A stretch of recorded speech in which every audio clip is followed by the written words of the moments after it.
ప్రభువు నామానికి స్తోత్రం. ప్రతిరోజు వినడం ద్వారా ఒక సంవత్సరానికి బైబిల్ చదవడానికి ఈ ఛానల్ సహాయపడుతుంది. Please subscribe and support. హృదయపూర్వక ధన్యవాదాలు. నేటి వేద భాగం ఎస్తేరు గ్రంథము 5వ అధ్యాయము. 3వ దినమందు ఎస్తేరు రాజభూషణములు ధరించుకొని రాజనగరు యొక్క ఆవరణములో రాజు సన్నిధికి వెళ్లి నిలిచెను. రాజనగరు ద్వారమునకు ఎదురుగానున్న రాజావరణములో తన రాజాసనము మీద రాజు కూర్చుండి ఉండెను. రాణి అయిన ఎస్తేరు ఆవరణములో నిలువబడియుండుట రాజు చూడగా ఆమె యందు అతనికి దయ పుట్టెను. రాజు తన చేతిలో నుండి బంగారపు దండమును ఎస్తేరు తట్టు చాపగా ఎస్తేరు దగ్గరకు వచ్చి దండము యొక్క కొన ముట్టెను. రాజు, రాణి అయిన ఎస్తేరు, నీకేమి కావలెను? నీ మనవి ఏమిటి? రాజ్యములో సగము మట్టుకు నీకనుగ్రహించదనని ఆమెతో చెప్పగా, ఎస్తేరు, రాజునకు యుక్తముగా తోచిన ఎడల నేను రాజు కొరకు సిద్ధము చేయించిన విందునకు రాజవైన తామును హామానును నేడు రావలెనని కోరుచున్నానని ప్రత్యుత్తరమిచ్చెను. ఎస్తేరు మాట ప్రకారముగా జరుగునట్లు హామాను చేయవలయునని త్వరపెట్టుమని రాజు సెలవీయగా, రాజును హామానును ఎస్తేరు చేయించిన విందునకు వచ్చిరి. రాజు ద్రాక్షరసపు విందుకు కూర్చుండి ఎస్తేరును చూచి, నీ కోరిక ఏమిటి? అది నీకనుగ్రహింపబడును. నీ మనవి ఏమిటి? అది రాజ్యములో సగము మట్టుకైనను చేయబడునని చెప్పగా, ఎస్తేరు ఈలాగు ప్రత్యుత్తరమిచ్చెను. రాజవైన తమ దృష్టికి నా ఎడల దయ కలిగి నా మనవి చొప్పునను నా కోరిక చొప్పునను జరిగించుట రాజవైన తమకు అనుకూలమైతే, రాజవైన తామును హామానును మీ నిమిత్తము నేను చేయింపబోవు విందునకు రావలెను.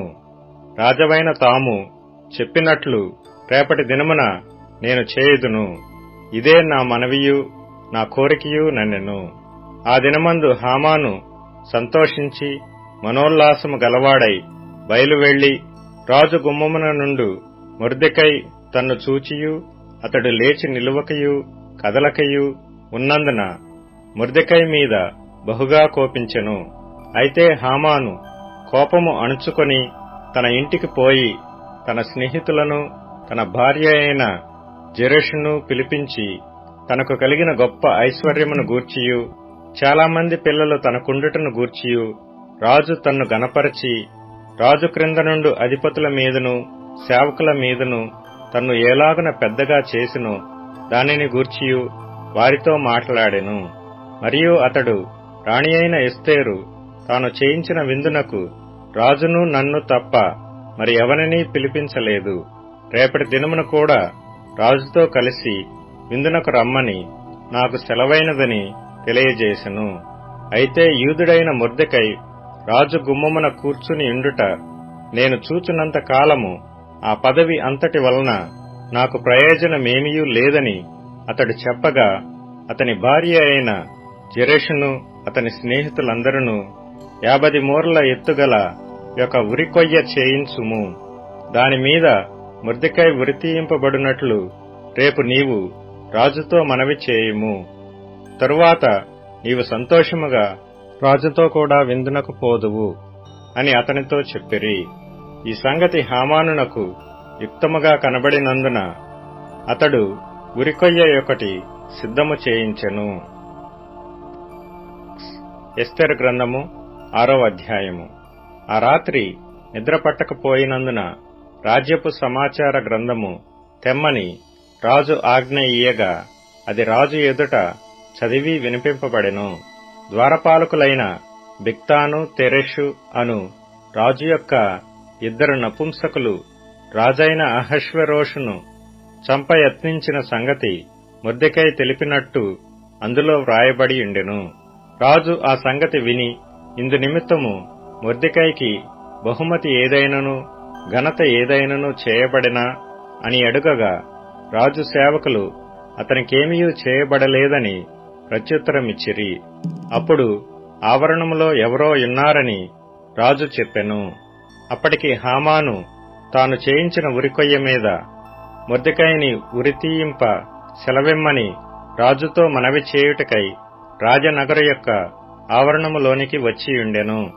రాజసేవకులు, ఏలినవాడా, చిత్తగించుము, హామాను ఆవరణంలో నిలువబడి ఉన్నాడని రాజుతో చెప్పగా, రాజు అతని రాణీయుడని సెలవిచ్చినందున హామాను లోపలికి వచ్చెను. రాజు గనపరచనపేక్షించు వానికి ఏమి చేయవలెనని రాజు అతని నడుగగా, హామాను నన్నుగాక మరి ఎవరిని రాజు గనపరచనపేక్షించునని తనలో తాననుకొని రాజుతో ఇట్లనెను, రాజు గనపరచనపేక్షించు వానికి చేయదగినదేమనగా, రాజు ధరించుకును రాజవస్త్రములను, రాజు ఎక్కు గుర్రమును, రాజు తన తలమీద ఉంచుకును రాజకిరీటమును ఒకడు తీసుకుని రాగా, గనులైన రాజు యొక్క అధిపతులలో ఒకడు ఆ వస్త్రములను ఆ గుర్రమును పట్టుకొని రాజు గనపరచనపేక్షించు వానికి ఆ వస్త్రములను ధరింపచేసి ఆ గుర్రము మీద అతనిని ఎక్కించి రాజవీధిలో అతని నడిపించుచు, రాజు గనపరచనపేక్షించు వానికి ఈ ప్రకారముగా చేయతగునని అతని ముందర చాటింపవలెను. అందుకు రాజు, నీవు చెప్పిన ప్రకారమే శీఘ్రముగా ఆ వస్త్రములను ఆ గుర్రమును తీసుకొని రాజు గుమ్మమునొద్ద కూర్చునియున్న యూదుడైన మొర్దెకైకి అలాగుననే చేయుము. నీవు చెప్పిన దానిలో ఒకటియూ విడువక అంతయూ చేయుమని హామానునకు ఆజ్ఞ ఇచ్చెను.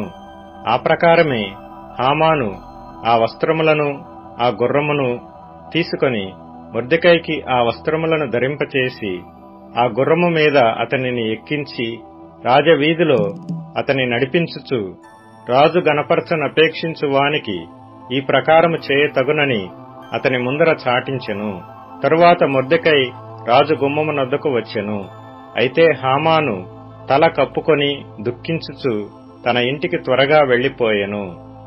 హామాను తనకు సంభవించినదంతయు తన భార్య అయిన జెరెషుకును తన స్నేహితులకందరికీ తెలుపగా, అతని యొద్దనున్న జ్ఞానులను అతని భార్య అయిన జెరెషును, ఎవని చేత నీకు అధికార నష్టము కలుగుచున్నదో ఆ మొర్దెకై యూదుల వంశపు వాడైన ఎడల అతని మీద నీకు జయము కలుగదు, అతని చేత అవశ్యముగా చెడిపోదువని అతనితో అనిరి.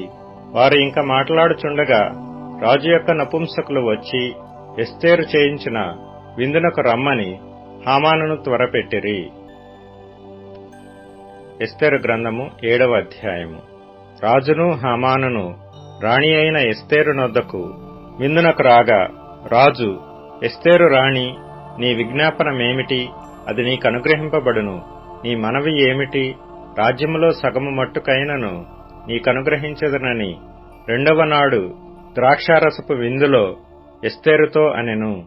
అప్పుడు రాణి అయిన ఎస్తేరు ఇలాగు ప్రత్యుత్తరమిచ్చెను, రాజా, నీ దృష్టికి నేను దయపొందిన దాననైన ఎడల రాజవైన తమకు సమ్మతి అయితే నా విజ్ఞాపనను బట్టి నా ప్రాణమును నా మనవిని బట్టి నా జనులను నాకనుగ్రహింపబడుదురుగాక.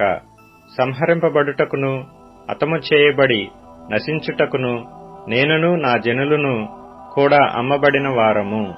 మేము దాసులముగాను దాసురాండ్రముగాను అమ్మబడిన ఎడల నేను మౌనముగా నుందును. ఎలయనగా మా విరోధిని తప్పించుకొనుటకై మేము రాజవగు తమరిని శ్రమపరుచుట యుక్తము కాదు. అందుకు రాజైన అహష్వేరోషు ఈ కార్యము చేయుటకు తన మనసు దృఢపరుచుకున్నవాడెవడు? వాడేడి అని రాణియగు ఎస్తేరు నడుగగా, ఎస్తేరు, మా విరోధియగు ఆ పగవాడు దుష్టుడైన ఈ హామానే అనెను. అంతటా హామాను రాజు ఎదుటను రాణి ఎదుటను భయాక్రాంతుడాయెను. రాజు ఆగ్రహముంది ద్రాక్షారసపు విందును విడిచి నగరు వనమునకు పోయెను. అయితే రాజు తనకు ఏదో హాని చేయనుద్దేశించెనని హామాను తెలుసుకొని రాణి అయిన ఎస్తేరు ఎదుట తన ప్రాణము కొరకు విన్నపము చేయుటకై నిలిచెను. నగరు వనములో నుండి ద్రాక్షారసపు విందు స్థలమునకు రాజు తిరిగి రాగా, ఎస్తేరు కూర్చుండియున్న శయ్య మీద హామాను బడియుండుట చూచి, వీడు ఇంటిలో నా సముఖము ఎదుటనే రాణిని బలవంతము చేయునా అని చెప్పెను. ఆ మాట రాజు నోట రాగానే బంటులు హామాను ముఖమునకు ముసుగు వేసిరి. రాజు ముందర నుండు షండులలో అర్బోనా అనునొకడు, ఏలినవాడా చిత్తగించుము, రాజు మేలు కొరకు మాటలాడిన మొర్దెకైని ఉరితీయుటకు హామాను చేయించిన 50 మూరల ఎత్తుగల ఉరికొయ్య హామాను ఇంటి యొద్ద నాటబడి ఉన్నదనగా, రాజు దానిమీద వాని ఉరితీయుడని ఆజ్ఞ ఇచ్చెను. కాగా హామాను మొర్దెకైకి సిద్ధము చేసిన ఉరికొయ్య మీద వారు అతనినే ఉరితీసిరి. అప్పుడు రాజు యొక్క ఆగ్రహము చల్లారెను. యోహాను సువార్త 17వ అధ్యాయం. యేసు ఈ మాటలు చెప్పి ఆకాశము వైపు కనులెత్తి ఇట్లనెను, తండ్రి, నా గడియ వచ్చియున్నది. నీ కుమారుడు నిన్ను మహిమపరచునట్లు నీ కుమారుని మహిమపరచు. నీవు నీ కుమారునికిచ్చిన వారికందరికీ ఆయన నిత్య జీవము అనుగ్రహించునట్లు సర్వ శరీరుల మీదను ఆయనకు అధికారమిచ్చితివి. అద్వితీయ సత్యదేవుడవైన నిన్నును నీవు పంపిన యేసుక్రీస్తును ఎరుగుటయే నిత్య జీవము. చేయుటకు నీవు నాకిచ్చిన పని నేను సంపూర్ణముగా నెరవేర్చి భూమి మీద నన్ను మహిమపర్చితివి. తండ్రి, లోకము పుట్టకమునుపు నీ యొద్ద నాకు ఏ మహిమయుండెనో ఆ మహిమతో నన్ను ఇప్పుడు నీ యొద్ద మహిమపరచుము. లోకము నుండి నీవు నాకు అనుగ్రహించిన మనుషులకు నీ నామమున ప్రత్యక్షపరిచితివి. వారు నీ వారయుండిరి. నీవు వారిని నాకనుగ్రహించితివి. వారు నీ వాక్యము గైకొనియున్నారు. నీవు నాకు అనుగ్రహించిన మాటలు నేను వారికిచ్చి ఉన్నాను. వారు ఆ మాటలను అంగీకరించి నేను నీ యొద్ద నుండి బయలుదేరి వచ్చి తినని నిజముగా ఎరిగి నీవు నన్ను పంపితివని నమ్మిరి గనుక నీవు నాకు అనుగ్రహించినవన్నీయు నీ వలననే కలిగినవని వారిప్పుడు ఎరిగియున్నారు. నేను వారి కొరకు ప్రార్థన చేయుచున్నాను, లోకము కొరకు ప్రార్థన చేయుటలేదు. నీవు నాకు అనుగ్రహించి యున్నవారు నీ వారయున్నందున వారి కొరకే ప్రార్థన చేయుచున్నాను. నావన్నీయు నీవి, నీవియు నావి. వారి యందు నేను మహిమపరచబడి ఉన్నాను. నేనికను లోకములో ఉండను గాని వీరు లోకములో ఉన్నారు. నేను నీ యొద్దకు వచ్చుచున్నాను. పరిశుద్ధుడవైన తండ్రి, మనము ఏకమైయున్నలాగున వారును ఏకమైయుండునట్లు నీవు నాకు అనుగ్రహించిన నీ నామమందు వారిని కాపాడుము. నేను వారి యొద్ద ఉండగా నీవు నాకు అనుగ్రహించిన వారిని నీ నామమందు కాపాడితిని. నేను వారిని భద్రపరిచితిని కనుక లేఖనము నెరవేరునట్లు నాశనపుత్రుడు తప్ప వారిలో మరి ఎవడునూ నశింపలేదు. ఇప్పుడు నేను నీ యొద్దకు వచ్చుచున్నాను. నా సంతోషము వారి యందు పరిపూర్ణమగునట్లు లోకమందు ఈ మాట చెప్పుచున్నాను. వారికి నీ వాక్యమిచ్చి ఉన్నాను. నేను లోక సంబంధిని కానట్టు వారును లోక సంబంధులు కారు గనక లోకము వారిని ద్వేషించునని నీవు లోకములో నుండి వారిని తీసుకొని పొమ్మని నేను ప్రార్థించుటలేదు గాని దుష్టుని నుండి వారిని కాపాడుమని ప్రార్థించుచున్నాను. నేను లోక సంబంధిని కానట్టు వారును లోక సంబంధులు కారు. సత్యమందు వారిని ప్రతిష్ఠ చేయుము. నీ వాక్యమే సత్యము. నీవు నన్ను లోకమునకు పంపిన ప్రకారము నేనును వారిని లోకమునకు పంపితిని. వారును సత్యమందు ప్రతిష్ఠ చేయబడునట్లు వారి కొరకై నన్ను ప్రతిష్ఠ చేసి కొనుచున్నాను. మరియు నీవు నన్ను పంపితివని లోకము నమ్మునట్లు తండ్రి, నాయందు నీవును నీయందు నేనును ఉన్నలాగున వారును మనయందు ఏకమై ఉండవలెనని వారి కొరకు మాత్రము నేను ప్రార్థన చేయుటలేదు. వారి వాక్యము వలన నాయందు విశ్వాసముంచు వారందరూ ఏకమై ఉండవలెనని వారి కొరకును ప్రార్థించుచున్నాను. మనము ఏకమై ఉన్నలాగున వారును ఏకమై ఉండవలెనని నీవు నాకు అనుగ్రహించిన మహిమను నేను వారికి ఇచ్చితిని. వారి యందు నేనును నాయందు నీవును ఉండుట వలన వారు సంపూర్ణులుగా చేయబడి ఏకముగా ఉన్నందున నీవు నన్ను పంపితివనియు నీవు నన్ను ప్రేమించినట్టే వారిని కూడా ప్రేమించితివనియు లోకము తెలుసుకొనున్నట్లు నాకు అనుగ్రహించిన మహిమను వారికి ఇచ్చితిని. తండ్రి, నేనెక్కడ ఉందునో అక్కడ నీవు నాకు అనుగ్రహించిన వారును నాతో కూడా ఉండవలేనని నీవు నాకు అనుగ్రహించిన నా మహిమ వారు చూడవలెనని కోరుచున్నాను. జగత్తు పునాది వేయబడక మునుపే నీవు నన్ను ప్రేమించితివి. నీతి స్వరూపుడవగు తండ్రి, లోకము నిన్ను ఎరగలేదు, నేను నిన్ను ఎరుగుదును. నీవు నన్ను పంపితివని వీరెరిగియున్నారు. నీవు నాయందు ఉంచిన ప్రేమ వారి యందు ఉండునట్లును, నేను వారి యందు ఉండునట్లును వారికి నీ నామమును తెలియజేసితిని, ఇంకను తెలియజేసేదనని చెప్పాను. కీర్తనల గ్రంథం 27వ కీర్తన. యెహోవా నాకు వెలుగును రక్షణయునై ఉన్నాడు, నేను ఎవరికి భయపడుదును? యెహోవా నా ప్రాణదుర్గము, ఎవరికి వెరుతును? నా శరీర మాంసము తినుటకై దుష్టులు నా మీదికి వచ్చినప్పుడు, నన్ను బాధించు శత్రువులు నా మీదికి వచ్చినప్పుడు వారు తొట్టిల్లి కూలిరి. నాతో యుద్ధము చేయుటకు దండు దిగినను నా హృదయము భయపడదు. నా మీదికి యుద్ధము రేగినను దీనిలో నేను ధైర్యముగా విడవకుందును. యెహోవా యొద్ద ఒక్క వరము అడిగితిని, దానిని నేను వెదుకుచున్నాను. యెహోవా ప్రసన్నతను చూసుటకును ఆయన ఆలయములో ధ్యానించుటకును నా జీవితకాలమంతయు నేను యెహోవా మందిరములో నివసింపగోరుచున్నాను.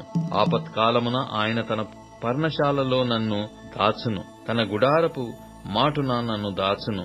ఆశ్రయ దుర్గము మీద ఆయన నన్ను ఎక్కించును. ఇప్పుడు నన్ను చుట్టుకొనియున్న నా శత్రువుల కంటే ఎత్తుగా నా తల ఎత్తబడును. ఆయన గుడారములో నేను ఉత్సాహధ్వని చేయుచు బలులు అర్పించెదను. నేను పాడెదను, యెహోవాను గూర్చి స్తుతిగానము చేసెదను. యెహోవా, నేను కంఠధ్వని ఎత్తి నిన్ను ప్రార్థించున్నప్పుడు నా మనవి ఆలకింపుము. కరుణతో నాకు ఉత్తరమిమ్ము. నా సన్నిధి వెదకుడని నీవు సెలవీయగా, యెహోవా, నీ సన్నిధిని నేను వెదకెదనని నా హృదయము నీతో అనెను. నీ ముఖమును నాకు దాచకుము, కోపము చేత నీ సేవకుని తోలివేయకుము. నా సహాయుడవు నీవే, రక్షణకర్తవగు దేవా, నన్ను దిగనాడకుము, నన్ను విడవకుము. నా తల్లిదండ్రులు నన్ను విడిచినను యెహోవా నన్ను చేరదీయును. యెహోవా, నీ మార్గమును నాకు బోధింపుము. నా కొరకు పొంచియున్న వారిని చూచి సరళమైన మార్గమున నన్ను నడిపింపుము. అబద్ధ సాక్షులను క్రూరత్వము వెళ్లగ్రక్కు వారును నా మీదికి లేచియున్నారు. నా విరోధుల ఇచ్చకు నన్ను అప్పగింపకము. సజీవుల దేశమున నేను యెహోవా దయను పొందుదునన్న నమ్మకము నాకు లేని యెడల నేను ఏమవుదును? యెహోవా, నా కొరకు కనిపెట్టుకొని యుండుము. ధైర్యము తెచ్చుకొని నీ హృదయమును నిబ్బరముగా నుంచుకొనుము. యెహోవా కొరకు కనిపెట్టుకొని యుండుము. ఇప్పుడు ట్యూన్ఇన్, స్పాటిఫై, అమెజాన్ మ్యూజిక్ మరియు యూట్యూబ్ మ్యూజిక్ లో కూడా అందుబాటులో ఉంది. Please follow us.